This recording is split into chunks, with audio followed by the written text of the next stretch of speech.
Alright, we are back with another video. This time taking the opportunity to discuss the game that many consider the best in the series. So it's time to jump in and let's discuss Mass Effect 2.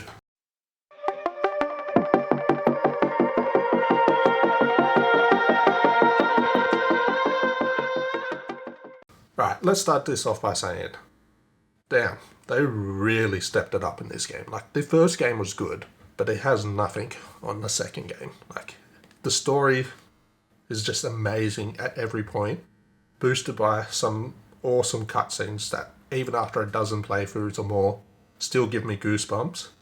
A great soundtrack, and one of the best goddamn openings in a game I've ever played.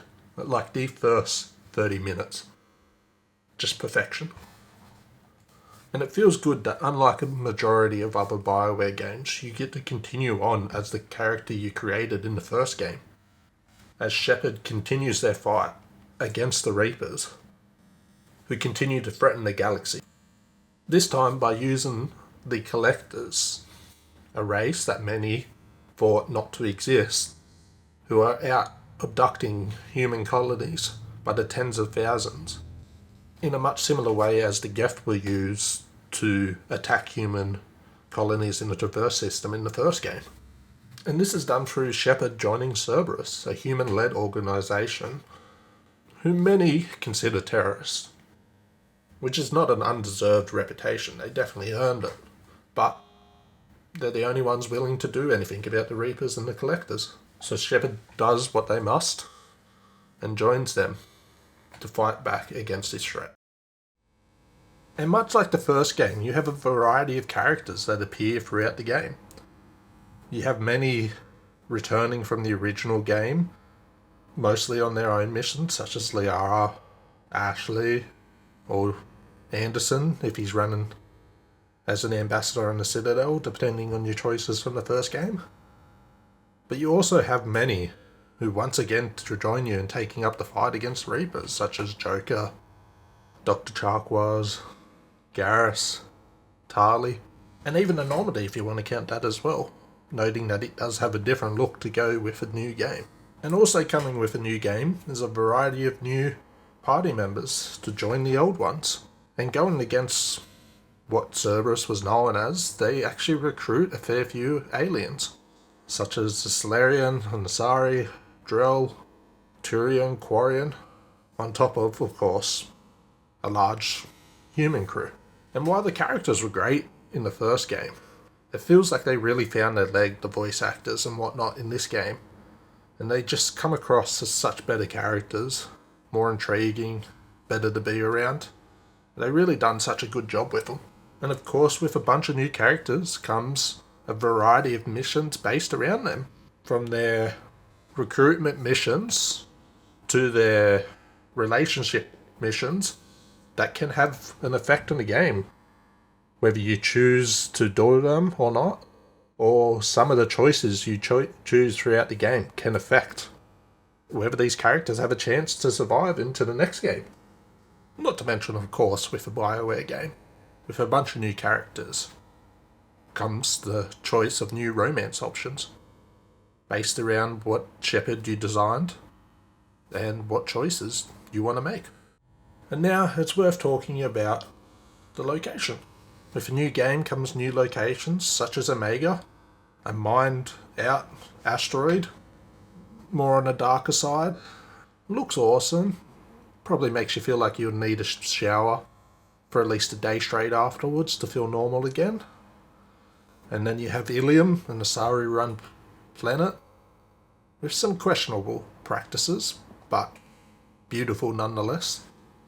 And while you have a variety of new areas to explore, you also have some familiar ones, such as the Citadel,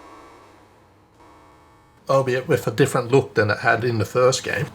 And with these places, it gives you a variety of things to do, a few missions, or go shopping and buy a few stuff. You can buy for some party member missions as well. In between, of course, running through a whole bunch of different areas, and even a Reaper ship, which is just an awesome mission to do. Now, along with the amazing story that this game comes with, we also got to remember some DLC. You have the Lair of the Shadow Broker, which provides you some new enemies to fight. You even get to fight a Spectre. And it also gives you some backstory and fills in some information of what Liara's been doing from the start of Mass Effect 2 to essentially the start of Mass Effect 3. You have some missions that also provide some new side characters, which is Kasumi and Zaid. You have Project Overlord, which shows you a Cerberus project gone wrong, and once again provides the Geth as an enemy to fight. And Arrival, which shows you a very imminent threat of the Reapers out in the Batarian system on the edge of the Traverse. Each DLC story provides a great experience in its own right, and like the main game, each one of them can have an effect on what happens in the next game. Now, like the first Mass Effect game, the second one got decent upgrades with the Legendary Edition, with some overall smoother gun mechanics and cover dashing system, but it still comes from the era of games where practically a super soldier who can dash for at max 4 seconds and can't jump, but it's not enough to really ruin the experience. The one thing I will admit that I am just truly so happy that they added into this game was the clip or magazine system. Like, the heat system from the first game isn't the worst thing in the world, but it's frustrating obviously if you get hit with an ability that puts the gun on maximum heat for a few seconds. So I much prefer having the clip so I can actually reload the gun when I want to. I have full control of my weapons and there's nothing the enemy can do about it. It just feels so much better. And along with the addition of clips, it's good to see you get a few new weapons as well as some returning favourites from the first game. But also a big change up to the armour. No longer really offers any value.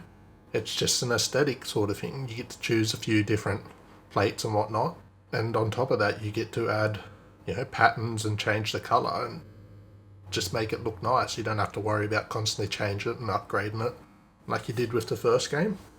And also the ability menu, it's good to see an upgraded to that. You don't have dozens of things to try and work on.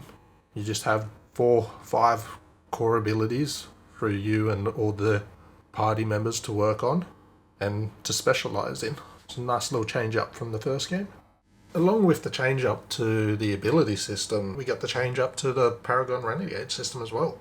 No longer having to put points into Charm or Intimidate. You just get a quick time event that pops up in certain situations. You also get points that can go into either side, depending on the choices you make throughout the game. It offers you some interesting conversation options, as well as it can affect the survivability of your party members during the final mission. It's best, I found, to commit to one of them to offer the best chance of everyone surviving if that's what you wanted to do.